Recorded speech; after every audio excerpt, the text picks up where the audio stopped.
Hi అండి, నేను మీ dentist Podili dentist Sairam Sudheer.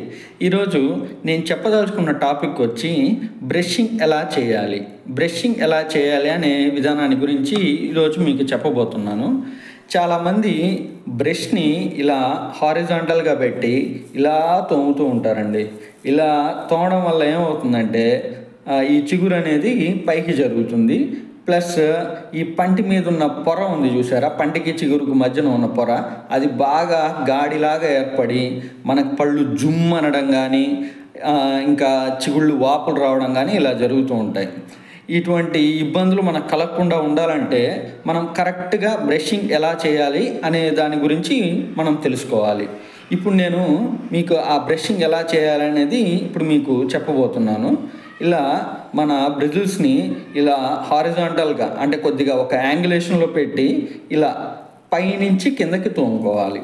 ఇలా పైనుంచి కిందకి, పై పళ్ళు అయితే, కింద పళ్ళు అయితే ఇలా కింద నుంచి పైకి ఇలా ముందు పళ్ళు వచ్చేసరికి ఇలా హారిజాంటల్గా పెట్టి ఇట్లా స్క్రేప్ చేస్తున్నట్టు చేసుకోవాలన్నమాట.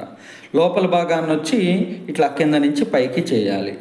ఇటు సైడ్కి ఉండే పళ్ళనేమో ఇట్లా కింద నుంచి పైకి చేసుకోవాలి. పై పళ్ళల్లో సైడ్కి ఉండే పళ్ళని పైనుంచి కిందకి చేసుకోవాలి.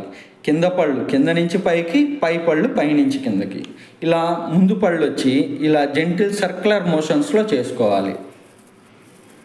లోపల భాగాన్ని వచ్చి ఇలా కిందకి చేసుకోవాలి. ఇలా చేసుకోవడం వల్ల ఏంటంటే ఆ చిగురు నుంచి పంటిపైకి చేయడం వల్ల మనకి ఆ సందుల్లో ఉండే ఫుడ్ మెటీరియల్ కానీ ఏదైనా పార్టికల్స్ కానీ అన్నీ బయటకు వచ్చేస్తాయి అన్నమాట. దాని తర్వాత మన వేలు తీసుకొని ఇలా చిగురు పైనుంచి పంటిపైకి ఇలా మర్దన చేసుకోవాలి. కొన్ని సందర్భాల్లో మీకు ఇబ్బందిగా ఉన్న ప్రదేశాల్లో ఈ 2 వేళ్ళు పెట్టి ఇలా మర్దన చేసుకోవాలి.